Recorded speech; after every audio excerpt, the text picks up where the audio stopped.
Oh, hi. I didn't see you there, folks. Welcome back to another episode. Look, we've got David Swanson today. How's it going, David? Can't complain. Probably will. Yeah, can't complain, but I shouldn't complain, still do. He's an author, activist, journalist, and director of World Beyond War, a global movement working to abolish the institution of war itself. Sounds all right. Sign me up. A Nobel Peace Prize nominee, Swanson is known for his incisive critiques of U.S. militarism. Now, I got to say about the Nobel Peace Prize, Yeah, doesn't mean badge too of much. badge of shame at this point. I mean, it's just gone so off the cliff. Yeah, but Better still, oh, scratch that one out. Yeah. Um, you've authored several books, including War is a Lie and When the World Outlawed War, and you co founded AfterDowningStreet.org. Wonderful to have you on the program. Always good to have cool people. So let's get down to the nitty gritty of it. Now, you've highlighted the paradox of U.S. arming groups that it labels terrorist organizations. Now, how do you think this contradiction shapes American foreign policy? What can citizens do to hold the policymakers accountable?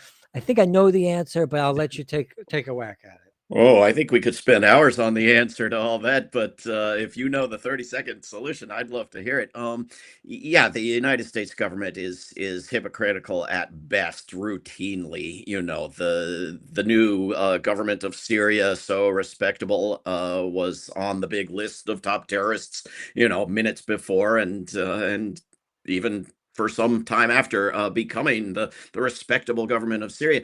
But it's not just groups, it's nations. I mean, the very worst, most brutal dictatorships, by the definition and descriptions on the US State Department's own website, are heavily armed and funded and supported and propped up and assisted with troops at bases by the US government. I once wrote a book called Top 20 Dictators Armed and Supported by the US Military, right? You go through Bahrain, Brunei, Egypt, Guinea, on through the alphabet. And it's most of the worst governments, by the US government's own understanding, at least pre Trump, are armed by and trained by and supplied with weapons by the US military. There's just these few exceptions, right? There's China, Russia, Iran, and Venezuela. And those are the ones you always hear about. But when one falls out of favor, when one gets on the target list, well, then you're going to hear about the dictator, and it's a dictatorship, and we need democracy.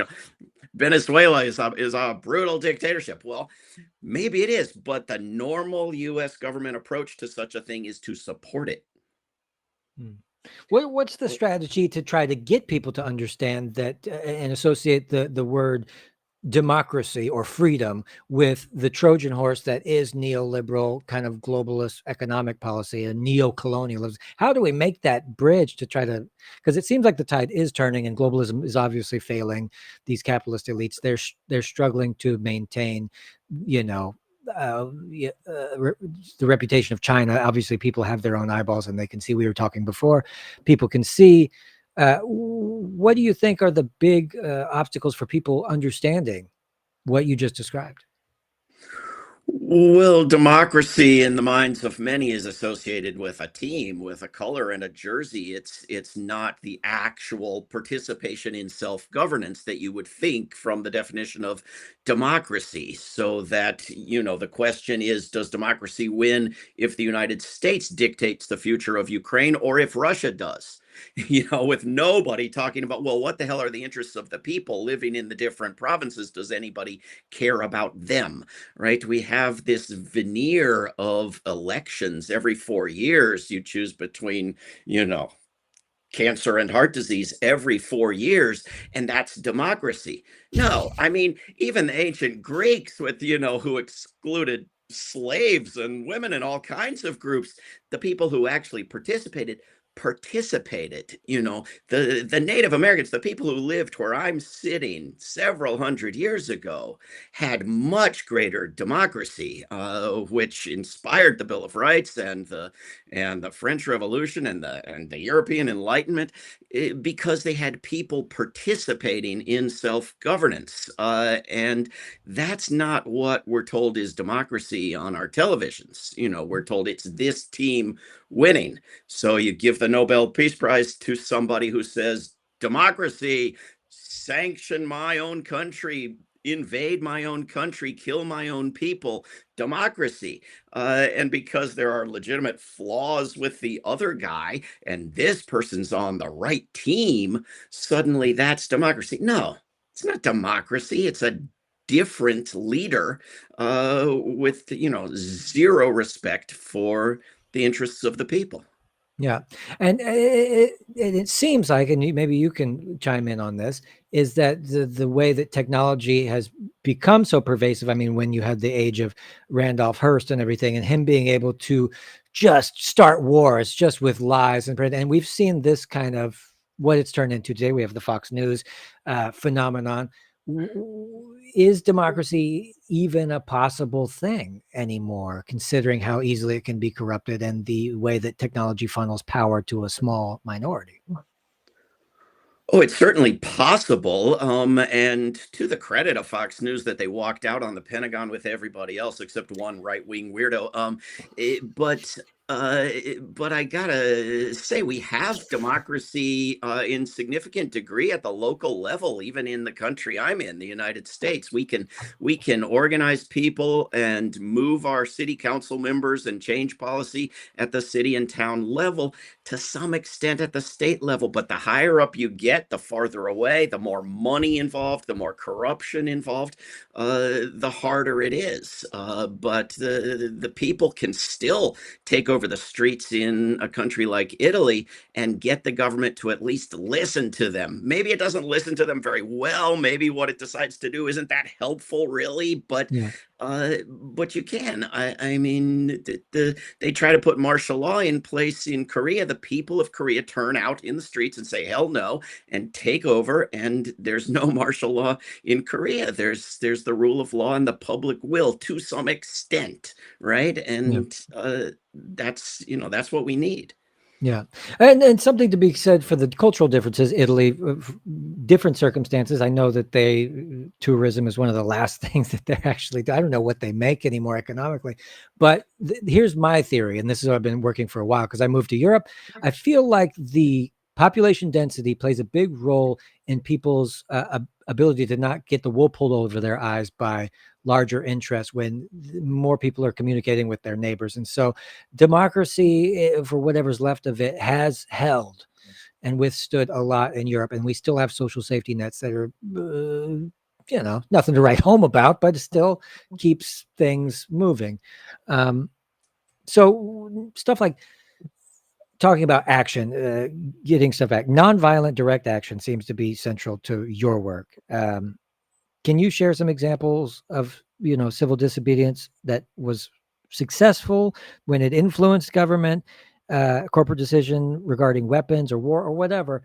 And then, because my contention is nonviolence is great, but I also, agree with Malcolm X when your opponent is just a brutal, violent animal.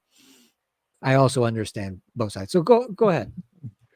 Mirroring brutal, violent animals makes you a brutal, violent animal. It doesn't necessarily make the world a better place. It can. There have been successes for violence, but the scholarship is very, very clear that those successes are less frequent, less likely, less long lasting. So that if you want to be strategic, if you want to take the approach most likely to succeed and to achieve a success likely to be longer lasting, you have to try creative, nonviolent action. I mean, this is just being rational and scientific at this point. The scholarship is so clear. You can, follow the science. Don't be a climate denier. But we need violence. Doesn't make any sense because violence doesn't have the established record of success that you would need to be saying that. It wasn't just the people of Korea who used nonviolence to defeat a military government in the past year, but the people of Bangladesh, led by students, threw out a horrible, brutal, violent government without being brutal or violent. The people of Bolivia stopped a coup. I mean, this over and over again around the world. This is just in the past Well, months. And we say let's say it's a preference to use first. You say, okay, that's the first weapon in the toolbox. But ultimately, wars and history has shown that raw power is the language that human beings speak, and that the history it is is written by those who win. That last bit I agreed with. That was the only bit I agreed with. History is absolutely written by those, and written and left in monumental form for the archaeologists by those who win and by those who concentrate power. But war has always been fought by a very small minority of the people in any place. And there have been places on Earth that have gone centuries and millennia without any wars. And even in the Mm, most war-mongering hearts of the empire, like where I live, people will do absolutely anything they can to avoid war. And you to say, well, it's human nature, it's humanity, is to take, an exceptional, horrific behavior and call it the norm. sure. It just isn't. We're up against a vast, massive war machine and propaganda machine, the likes of which we've never seen. And I can't put on a smiley face and say we'll win by next Thursday.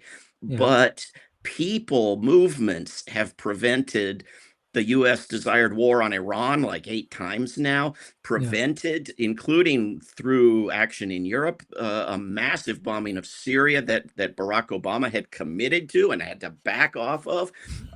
People ended the war in Iraq, the war in Vietnam, etc. And nonviolent action changes things at the small level and the big level. People in students that World Beyond War gave an award to a couple years ago at Trinity College in Dublin, they blocked off access to this famous old book that tourists wanted to see that brought in thousands and thousands of dollars for the university. And boom, by the next day, they divested from weapons and Israel. I mean, NATO It wanted does. to. Yeah. Oh shit. Sorry. It does That's okay. work, I guess, but I guess I would assume that there's a threshold. There has to There be. is Why would there have to be a point you reach at which you must resort to a less likely tool? I'm going to try everything that's most likely to work for a while, but by 3 o'clock Well, on Wednesday, I'm going to have to resort to this stupid, crappy attempt at changing the world that's less likely to work. Well, It's let's say the Nazis were very good about snuffing out all nonviolent movements, student or otherwise, leftist movements that popped up that were, you know, uh, that didn't They go so weren't. well. And I think I would argue violence was absolutely the only tool that was left to defeat one of the most evil, horrendous things people that ever, you know. Yeah, it really wasn't. And you're going back 80 years to a time when people knew next to nothing about how to strategically plan and escalate and engage in nonviolent activism. And nonetheless, when you had women grow fed up in the heart of Berlin with their husbands being sent to prison. These are mixed couples. One's Jewish, one's not, and they took over the streets of Berlin and said, "Let our husbands out." The Nazis immediately caved and let their husbands out, and they didn't escalate and they didn't come back the next day. They had no idea what they were doing. And yet you saw the power there, and you saw it in the nations that successfully resisted and saved hundreds of thousands of people from being killed by Nazis by resisting, having not a clue what they were doing. And so, this notion that, well, if you get demonic enough, if you're Adolf Hitler or the new Adolf Hitler, as the enemy is in every war for the past 80 years, well, then thou must use violence. There's not actual evidence to compel that. Well, I didn't want to turn this into a debate either, but I just did my own Debates are report good. on Erica Chenoweth. She's, of course, one of the scholars you're probably mentioning when we talk about nonviolence that she went through. And for me, Sure. she cherry picked a lot of stuff that went outside of wars that were, say, from outside influence, imperialist conflicts and stuff like this. And I wrote a very long article and gave 15 examples of where it was absolutely necessary. And one of the most striking quotes was from Nelson Mandela. He said, "Without armed conflict, we wouldn't have been able to actually do what we wanted to do, which was come in with, with soft power and be nice and, and peaceful transition to power." But I just found it slightly disingenuous considering it's been the language that we've spoken for this long, and we're facing existential crisis where, according to scientists, 50 years from now, 4 billion people will be dead. So this indicates that we might be actually de-evolving as a human species, and that violence may still absolutely be on the table. And our state right now, it's not, we've gotten rid of famines, we've gotten rid of wars, but we haven't necessarily gotten rid of violence in media, in our lives, in our video games, in our movies, with our police forces, with our governments. The culture just revolves around violence. And I wouldn't, equate the school shootings to video games like people have done since the 90s. But nevertheless, it seems like we eat, breathe, and sleep violence in a way that's at least unfathomable to me. Like, I'm a vegan. It'd be nice to just be nice. But at the other hand, I'm at my wits' end seeing what the other monkeys are doing, if that makes any sense. Well, once again, I agree with the last few things you said, and couldn't disagree more with the stuff that came before it. I think that the United States has been proven to have a huge supply of Hollywood movies and video games that don't just normalize and promote violence, but have been shaped and had editorial control by the U.S. military, and the wars aren't just these foreign things that look like the movies and the video games. The mass shootings in the United States, about a third of them are by people trained in shooting by the U.S. military. The thing comes back to you. But I think I would love to read your paper. I wish I could have read your paper before being here, and then we could talk about it. But to accuse, a scholar of cherry picking and then just give me one cherry picked quote from Nelson Mandela isn't gonna prove it to me. I have to read it. But well, if let's say the Algerian FLN revolution, she largely treats the Algerian War of Independence as just another violent campaign, but this ignores the larger context of the brutal French colonial repression. You have the Vietnam, the first Indochina War in 1946 to 1954. She frames the early Vietnamese campaigns as potentially comparable to nonviolent mobilization, but the truth is stark. The Viet Minh relied almost entirely on armed struggle to expel the French. Cuba, the 26th July movement, 1953 to 1959. Chenoweth's coding of the Cuban Revolution reduces it to a violent campaign, ignoring the complexity and interplay between armed action, sabotage, and the grassroots political organization. Again, with the South Africa, a lot of misclassifications of imperialist content. Well, there's no question that the world is a complex and messy place, and any movement that you label nonviolent, you're going to be able to go find the violent bits, and vice versa. And and I think that's my contention, is ultimately, isn't this a hand-in-hand thing? Like, Martin Luther King was nothing without Malcolm X, and vice versa. It was like this yin and this yang that it did work. Well, to some slight extent, yes. We haven't Dr. cured King racism. Nothing is a little extreme. I mean, if you want to go and violently attack the National Guard occupying U.S. cities, you're giving Trump exactly what he wants. If you want to do the bidding of your funder, Benjamin Netanyahu, and attack Israel and give it an excuse to escalate its genocide, you're giving it exactly what it wants. If you're the state of Russia and you want to invade Ukraine and escalate that war in order to stop NATO, you are giving NATO exactly what it wants. Right? But the strategy is to wait till the last minute to whoever's because to say that the conflict never exists is disingenuous. But if you say you want to wait to the last minute because as a strategy, as a reputation to win the hearts of the other people, you have to show that you're a progressive, nonviolent, good person who wants love and peace to prevail rather than. But I'll pose to you this, that the virtuous who do not stoop to the level of the dirty tricksters, the alt-right, and the lies and the manipulation and all the stuff that the billionaires are doing to manipulate public opinion. If the virtuous don't stoop to their level, I don't know how they're going to win either. Yeah, the thing is, we're either all going to win or we're all going to lose. And maintaining the nuclear risk and the war machine is extremely counterproductive to anyone with any worries about the future of life on the planet. And if you're going to opt for a violent approach that uses militaries or justifies the ongoing expense of militaries, then you have to face the fact that the militaries are the single biggest block to cooperation around the world on all the crises we have no choice about, are the single biggest destroyer of the natural environment, are the excuse for government secrecy and surveillance, are the are the single cause of the nuclear danger, are the huge contributor to the concentration of wealth and the concentration of power and the encouragement of bigotry and xenophobia in a vicious cycle with those movies we were talking about a minute ago. I mean, you can't say, oh, we had a war I liked 80 years ago, and it's okay that we've had all these evil ones since, and we spent Sure, $1 trillion a sure. year on this madness, and we've gotten a dozen very lucky breaks, but the nuclear weapons are going to kill us all very soon. But that's okay because I hate Putin or whatever. I mean, Right, you have to take into consideration what this war machine is that you're supporting when you say, I've got to use it in this one special case, or the good guys have to sure. have nuclear weapons in their back pockets in order to beat the bad guys. Well, the bad guys are saying the exact same thing over there. Yeah, that's true.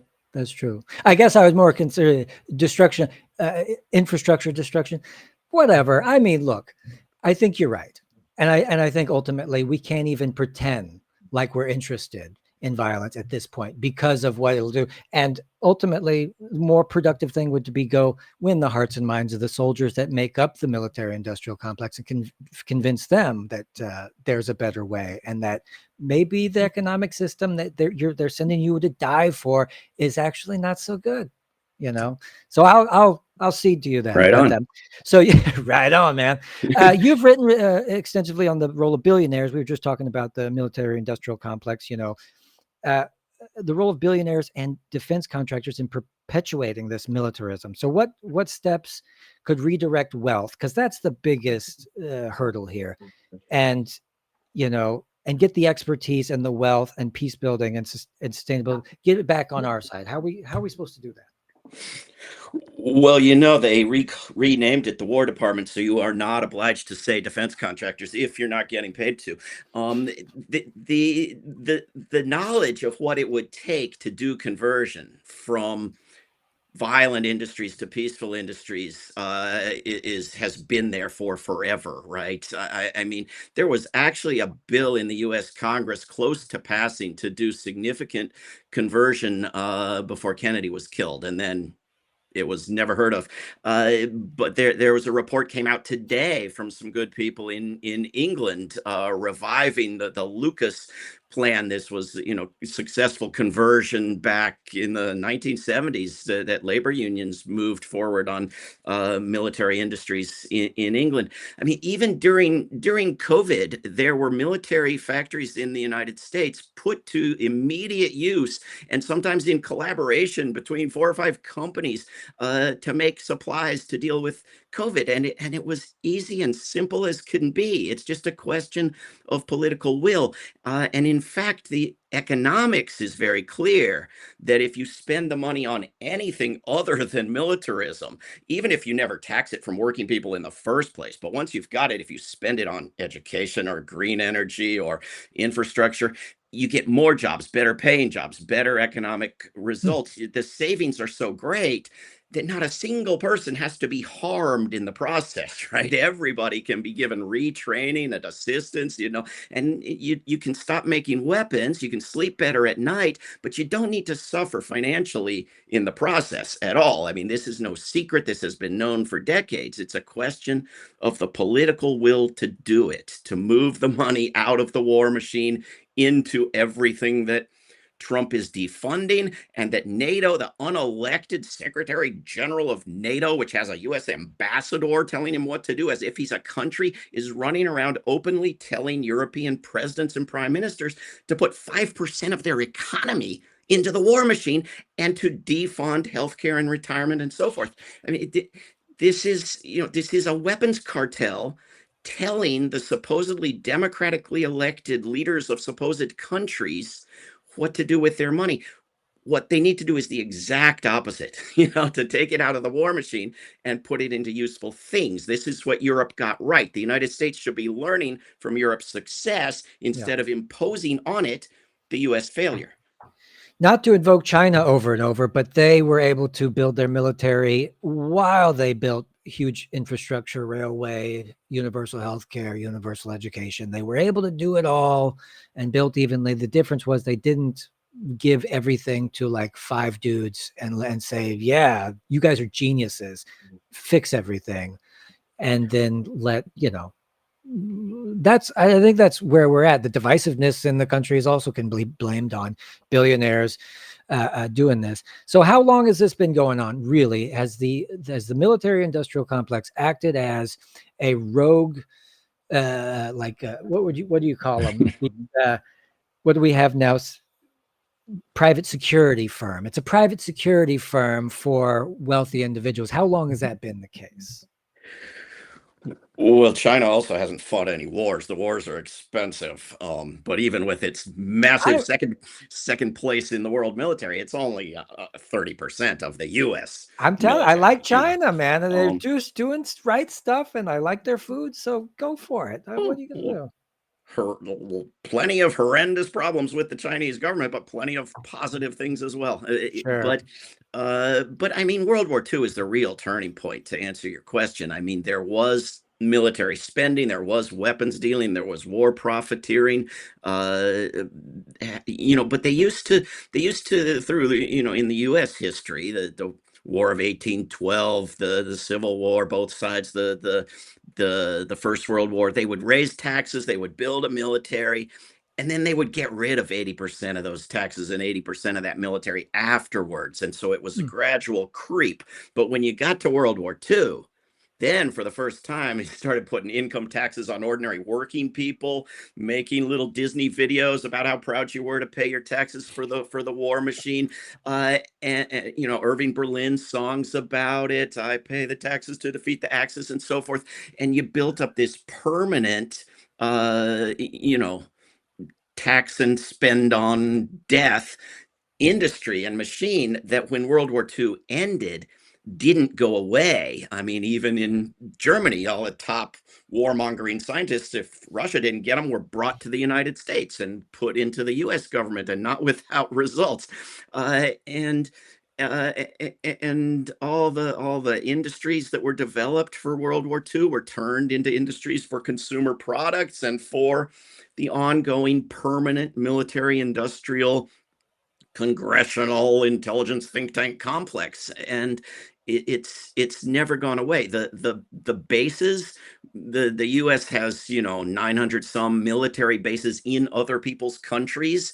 There was almost none of that prior to World War II. It was in the lead up to World War II when Roosevelt was pretending he didn't want to be in the war, but everybody knew he did, that he was already trading things to the British for bases that he was going to keep after World War II, and Ah. did.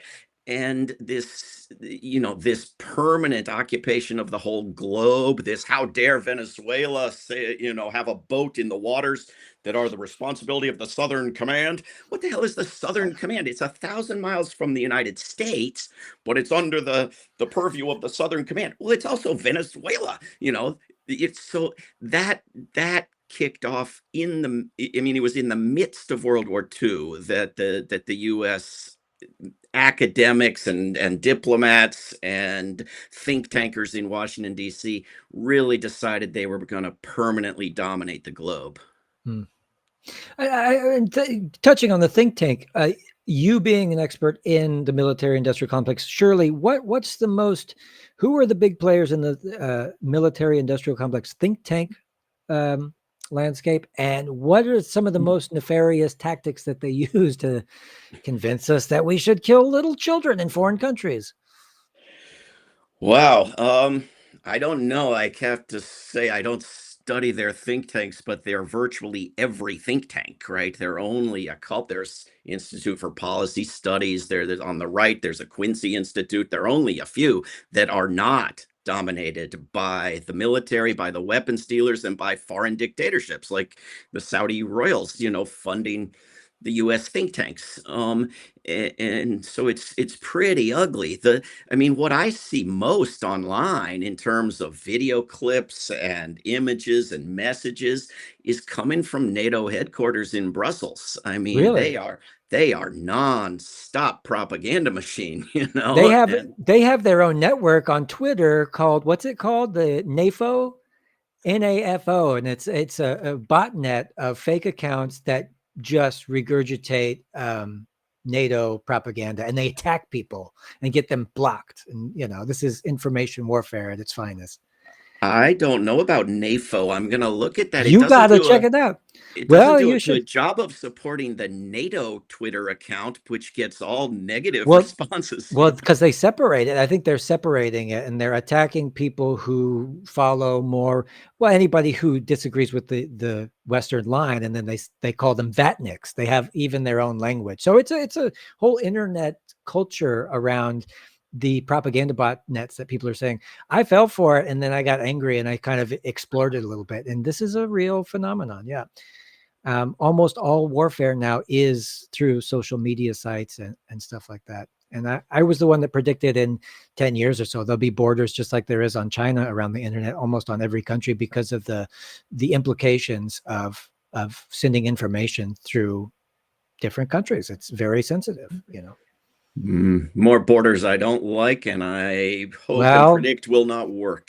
Well, the technological advances that we're having are so much beyond being able to have democracy, really, in a lot of ways. And billionaires see it and they don't like it. And one of our only options that I see left is some form of authoritarianism where you hope to God that it's a good one, because it's too easy. These robots and everything that'll be controlled, all the algorithms that can centralized power is getting more centralized than it's ever been in history. So my take. Well, I'm going to work on the assumption that we can resist that, and I'm going to put every minute of my life into resisting that, Let because me, that's what we'll have if I yeah, sit back and do nothing. We'll let have me that, let me join your institution. Whatever you do, let's fight them together, David. That's all we can do. Right on. So we have a few more questions to get through. I have more fun than I thought I was going to have. So with World Beyond War, what strategies have been most effective shifting public perception about nuclear weapons and large-scale militarization? Obviously, nuclear weapons back on the table as a thing. Do people really, what's the poll? Do people really want to nuke another country until they glow? Is that really prudent? The funny thing is, I mean, it's not funny, it's hideous, but you've got public opinion polls in recent years in the United States, where depending on how you word it, you can get a huge majority of people in the United States say they'd like to nuke someplace like North Korea. But the interesting thing is, when you give them a vivid description of what would be involved, or you show them a picture really is worth 1,000 words. The percentage goes way down. And so, just as you have to quote unquote humanize every different little ethnic group on the globe as if they aren't people, they're something else, until you tell somebody their name and their hairstyle and their dog's name and so forth. You also have to sort of visualize and humanize every different omnicidal apocalypse. Like, you have to, this is why you've got commentators saying, let's just use one nuclear weapon to show people what, as if Hiroshima and Nagasaki didn't freaking do that, right? And as if any of their game theory nonsense it has the slightest possibility of one nuclear weapon being dropped and no more. That doesn't exist, right? There's no such thing as a usable tactical nuclear weapon. It's one, and we're very likely gone, and everybody else with us. And so what, I mean, what wins people over is not just the vivid descriptions, like the New York Times reporter that you have to fly to a melting glacier to then get him to support opposing climate change, and he thinks everybody should now get on jets and fly, as if he doesn't know what jets do.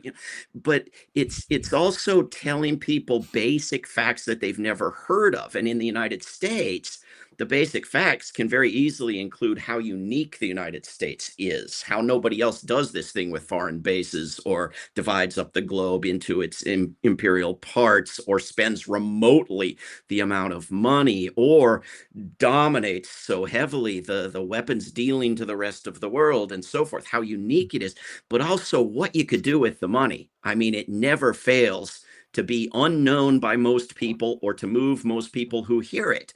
That you could take 3% of the US military budget and end starvation on Earth. And, dramatic things you could do with tiny percentages of US military spending. The one department that's not audited, that won't tell you what it does with the last 3% of its budget or even the last 80%, but you have to take on faith that whatever the hell it's doing is better than ending starvation on Earth, that how beloved you could make your government by doing something like that is worth less than the fear you can inspire in people by building bases all around their borders. Yeah. And this is what you said, game theory, which is a debunked, paranoid white person's mythology about gotta fuck the other guy before he fucks me. Is that Yeah, the notion of deterrence is just not rational.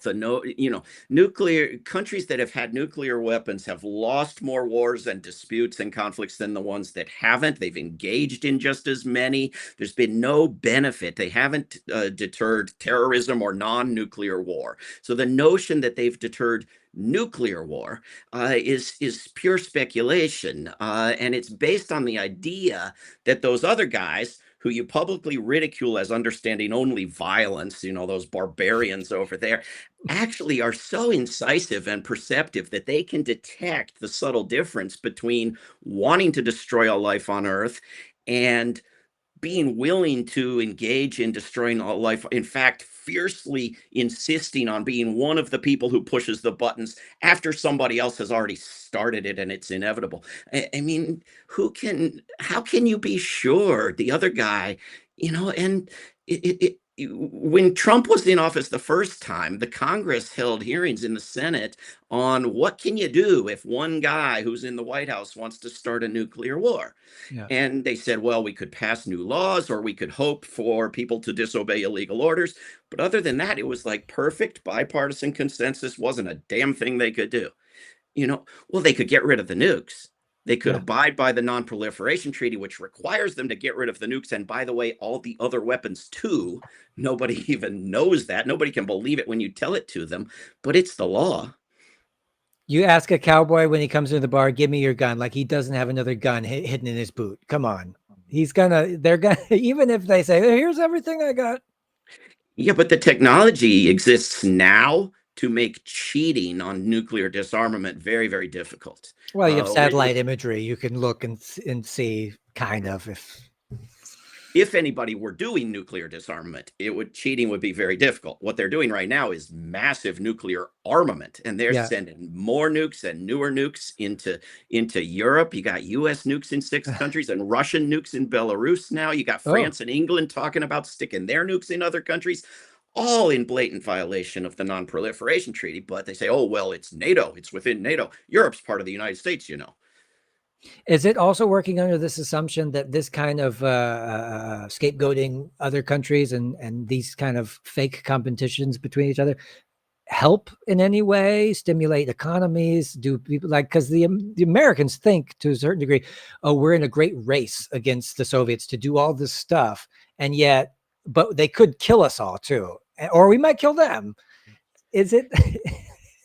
I mean, back in what's called the first Cold War, though I would argue it never ended, there were people on both sides in the US and Soviet government that helped each other out with their wild claims and exaggerations to get the weapons spending up. It's in the interests of the militaries and the weapons dealers, but nobody else. Nobody. Now you can't watch an hour of the US Congress without hearing wild things about China. China is the Right. big obsession.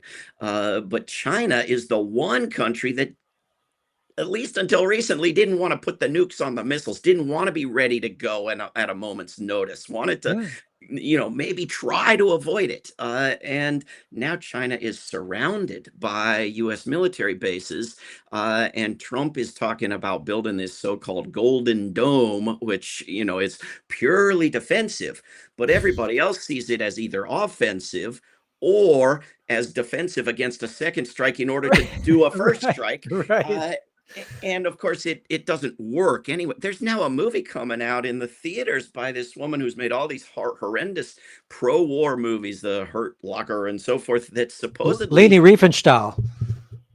more or less, that's not that name, but it's the Yeah. update of the name. But it supposedly actually shows the fact that these missile defense things don't work, and we're all gonna die if we rely on them. Mm. And so I haven't seen it yet, but apparently you can make lots of pro-war movies and then make an anti-war movie. It's just, can we get those scripts and that budget and that approval to they don't care.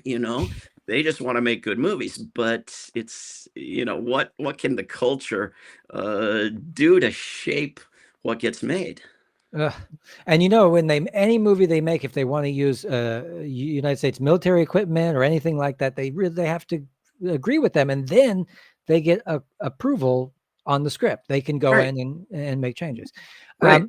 Fun fact for everybody that's listening: China. One of the reasons why we hate China and like we are so dependent on their goods that it's insane. And one of the reasons why we are obsessed with Taiwan and the South China Sea is because 90% of all manufactured goods from India and Vietnam and China come through this very narrow place. And we don't have, if they cut us off, which they did during COVID, we found out the supply line shocks and what happened. This is mostly where the rhetoric comes from, where we hate. And 80% of the population, when they polled Americans, like they hate Chinese people, they hate China. And they asked Chinese people, the Chinese government's not propagandizing the people to hate other people. That's just not what they're doing. And so that'd be a good start if we could just do that, maybe stop Yeah, that would telling be people that. excellent. That would be an excellent step, no Um, question. Yeah. Sorry. But so one more question, then we'll let you go. Looking at global conflicts today, such as the Middle East, I don't know who's talking about nuking more, Israel or the United States. These yahoos both lost their mind. What role should international law and grassroots activism be playing in preventing genocide and mass violence at this point, since it's clear international law is kind of flimsy? It's never been strong. It's grown very, very slowly, and of course hypocritically with double standards. And since the World War II, more or less, establishment of international law as an institution in which some are more equal than others. But the popular movement, and finally the leadership by the government of South Africa to get the genocide case that will result in a genocide conviction someday against the government of Israel is actually encouraging, and the arrest warrants for Netanyahu and others, even though they haven't resulted in handcuffs yet, are actually encouraging. But we are going to need massive popular movements. We're not going to need just actions by lawyers. We're going to need boycott, divestment, and sanctions of governments that do things like what Israel has been doing, and of the governments that arm and support them, like the United States government has been doing. If you can't cut off the arms and the trade and the financial deals and the travel and the diplomacy and all the exchange with a government that's publicly engaged in genocide, and with the other governments that are supplying the weapons, then you're not supporting the rule of law. You're supporting the rule of might and cutting deals, and putting blood on your hands. And the blood of the Venezuelans is part of it's going to be on the hands of the Nobel Committee in Oslo. When you normalize promoting war, when you can't give Trump a peace prize because it would be too hysterically awful, but you give it to his next war. you've lost all sense of dignity or respect. And if we're going to have any of that in The Hague, it's going to have to require moving forward beyond just Israel to its supporters, to its sugar daddy. Yeah.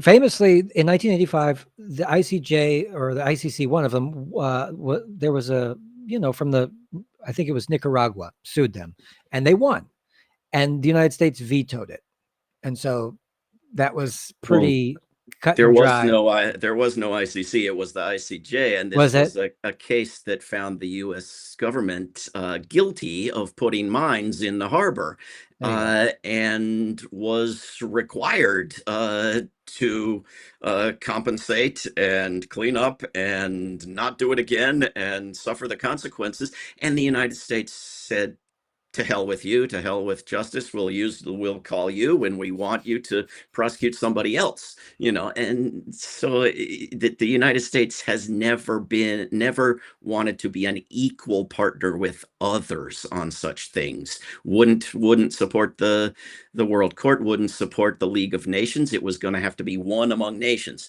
Would support the United Nations, where it and the five biggest war-making countries could have a veto over everything. And of course, as people have been noticing in recent days, the General Assembly could stand up for itself and override the Security Council and the veto and democratize the United Nations. But it's going to take massive effort to persuade 2/3 of the world's governments to do that. Yeah, I don't have much faith, but we'll see. I mean, do you think that Venezuela's next? Is that a target? Could we be possibly going there next? I mean, when the president is blowing up boats and declaring the right to do so, and to bomb the country, and to invade the country, and to overthrow the government, and when he's And publicly saying that the CIA has already been sent in to do it, I mean, it's not much of a secret. The Senate has voted and failed by 2 votes to say no to this particular crime, and the House has resolutions sitting there that, under the war powers resolutions, are required to have a vote, and the Speaker of the House is just not holding the vote because he doesn't feel like it and he doesn't obey laws. But the Senate is maybe worse because they held the vote, and by voting no, more or less gave their stamp of approval to a war on Venezuela. And the U.S. public has heard the word drugs said. I mean, there's a good section of the U.S. public, I'm sorry to say, is not that bright.